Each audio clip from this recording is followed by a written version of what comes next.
Hi everyone, it's your human anatomy and physiology teacher here, Mr. Poser. Today we are going to finish up our last video in our series on the integumentary system. What we're going to do today is, well, we're going to do what's right in front of us.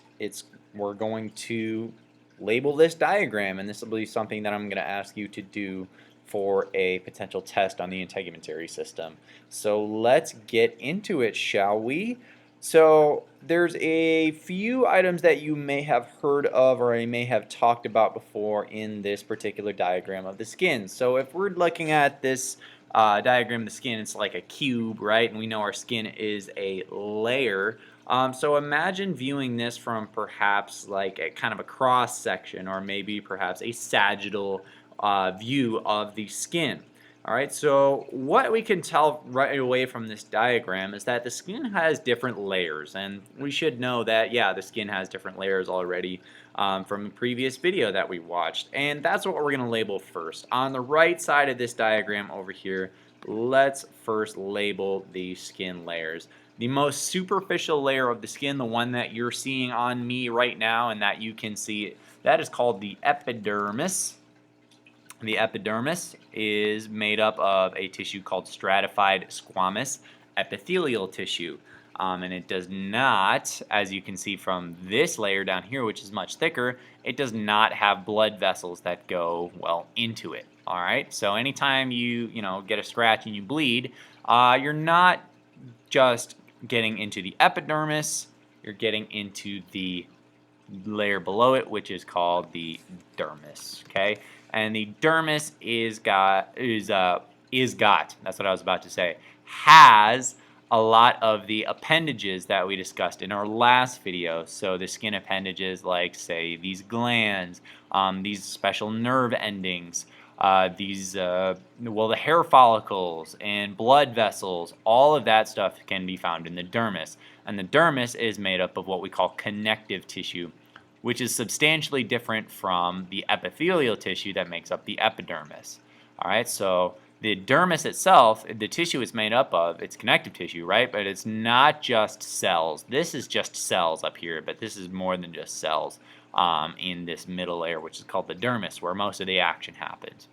And deep to the dermis is what we call the hypodermis, and that is our third layer. Just beneath the dermis, it's made up of another tissue that we'll talk about later on.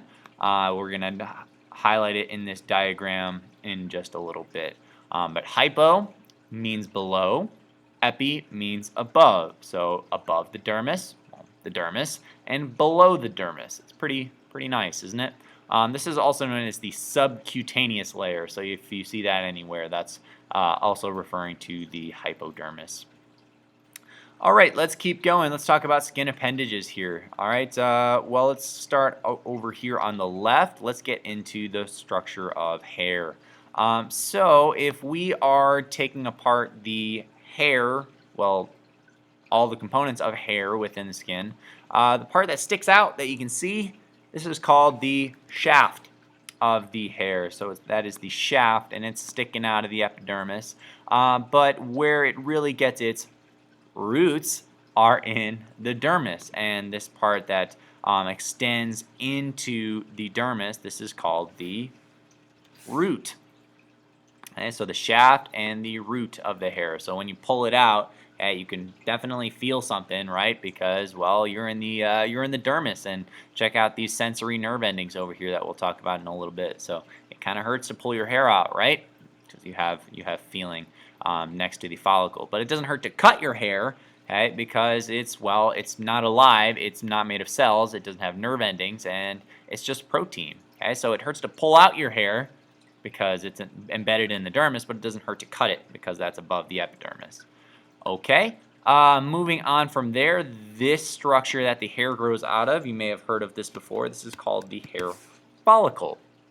So the hair follicle, that is where the hair, well, basically grows out of. All right, and if you pull it out, yeah, so you're pulling it straight out of the follicle there. Okay, so moving on from the hair follicle, there's a few things that are attached to this hair follicle that I want to talk about. So first are these kind of globs over here. They look similar to the globs down there. But these globs are actually glands, which we've talked about before, and these are your sebaceous glands, or what we know as oil glands.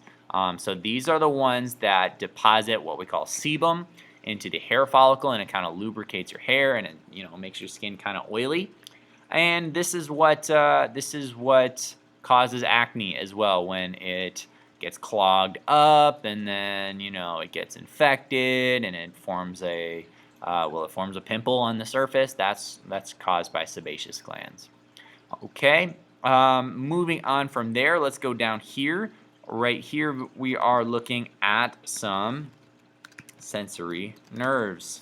So some sensory nerve endings over here. So yeah, so any sensation that comes from the hair follicle can be transmitted to the brain. So these are receptors. All right, and they're going to be able to sense, they're going to be able to sense pain and maybe changes in temperature. All right, so this thing over here, this pink looking thing that looks like a muscle, well, it is a muscle. It is attached, it's kind of anchored to the epidermis, and it's attached to the hair follicle here. What this muscle is called, it's the erector pili. And the erector pili's job, I will ask you to know this, the erector pili's job is to cause goosebumps. So when stimulated, this is a smooth muscle that when it gets contracted, hair stands on end. It's a body's kind of lame attempt to try and trap heat that it might be losing. So when you get cold, you might get goosebumps. In other animals, in other mammals, I should say, their erector pili, like say in a cat, a cat is going to make its hair stand up in order to look more menacing. Those erector pili, they are going to contract when a cat is like in fight or flight mode, so that it can look bigger and scarier. You little kitty. All right, so that's the erector pili. It causes goosebumps, and it causes the hair to stand on end when it contracts. Okay, we got a few arrows down here. So down here, the hypodermis, what we're going to label here, is made up of a bunch of these glob-looking things, and these globs are not glands this time, like the sebaceous gland. These are adipose cells, or adipocytes, which are basically fat cells. So you have a layer of fat underneath your dermis, and it needs to be there in order to provide cushioning and provide an area for blood vessels to travel through. So adipocytes, or adipose tissue, is what makes up the hypodermis, and this arrow is pointing to adipose cells. All right, moving on from there, check out this nerve over here. It is attached to the erector pili, and the erector pili is a muscle, right? And muscles need to be told what to do by the nervous system. So what these nerves are, they are not sensory nerves that are picking up signals to send to the brain. They are motor nerves, meaning that they cause motion. Motor means motion. And so what's going to happen here is the brain is going to send a signal through these motor nerves, and it's going to tell the erector pili to contract and make your hair stand up. Okay, so we're going to talk about those a lot more when we get into the nervous system, but this is a good introduction here. Motor nerves cause motion, and sensory nerves, well, they pick up sensory information. All right, moving on from there, these red and blue tubes down here, and by the way, they're representing oxygenated and deoxygenated blood, but blood is always red, right? These are blood vessels. That's all we got to call them for now. When we get into the cardiovascular system, we'll discuss what each of these are. But yeah, blood vessels, that's all we got to know for right now. Notice how they are staying within the dermis and they don't travel up to the epidermis. All right, this thing over here, this weird looking thing, there's different types of them, but this is called a corpuscle.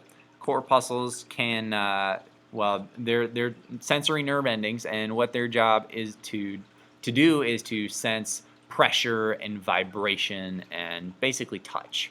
Okay, so corpuscles are responsible for that. Your most sensitive areas on your body, or one of the most sensitive areas on your body with the most corpuscles, are your fingertips, right? So they're able to feel pressure. And yeah, that's what they're able to do because they have a lot of corpuscles. All right, moving on from there, this squiggly thing over here, this glob that has a tube that goes up to the surface and to the epidermis, this is called a eccrine gland. So this is a sweat gland that we might see. So if this were in the axillary region, we would find that maybe we'd have apocrine glands as well, which are going to be secreting sweat plus a little bit of fat and protein. But this is your typical run-of-the-mill sweat gland or an eccrine gland. And where an eccrine gland deposits is through, you may have heard of this before, it's called a pore. All right, that's it for this diagram. Hooray, we did it. But we have another diagram where we get a little deeper into the epidermis. So we have 5 different epidermal layers. Most areas on your body only have 4 epidermal layers, but we're going to talk about 5 because in some places you have 5. So what we were looking at here, as I said, this is a diagram of the epidermis. As we can see here, we have melanocytes near the deep end, the deep surface of the epidermis, and right below it, as we just put in our other diagram, there's the dermis. Here's a Merkel cell, here's a sensory nerve ending, but let's talk about the contents of the epidermis here. We have all these keratinocytes. These are all keratinocytes, the main type of cell that we're going to find in the epidermis. That was in our first video on the integumentary system. Let's talk about the layers here and what makes them up. Right over here, the very, very most superficial layer, the top layer, is called the stratum corneum, otherwise known as the horny layer, because it looks like it has horns. And we got some issues here, so I'm going to move my face, and we're going to go like that for right now. Stratum corneum. What if I bring this forward? Is that going to help? Yes. No, it will not. Okay, so the stratum corneum. I covered up the terms before, so it's okay. The stratum corneum means the horny layer. It is, well, it kind of looks like it has horns a little bit based on these dead keratinocytes just kind of sloughing off all the time. So there's the stratum corneum. Right beneath it, this is what we call the stratum lucidum. The stratum lucidum. Lucid means clear. So we have an additional layer of kind of dead keratinocytes right beneath the stratum corneum, but the stratum lucidum is only found in the palms and the soles of your feet, where skin is actually the thickest. All right, so this is an added layer of protection for areas of your body that need a little bit more thick skin. All right, so like the soles of your feet and your palms. Okay, so that's the stratum lucidum. Right below it, what we're looking at here, right below the stratum lucidum, I'm running out of places to put my face. What we're looking at is this layer with kind of grains of, well, what are those? Well, those are grains of either melanin or various other proteins like keratin that are being produced. So what is it called? It's called the stratum granulosum, and this means the grainy layer. Do you see why it might be called grainy layer? Because it honestly looks like it has kind of little grains of sand within these keratinocytes over here. So this might be keratin they're producing. It might be melanin that the melanocytes are producing. But yeah, so this layer is called the grainy layer, and it's deep to the stratum lucidum and corneum because it's got those proteins within it. All right, right below that, we are looking at, I'm going to call it, well, this is what it's called. It's called the stratum spinosum. And the stratum spinosum is what we call the spiny layer.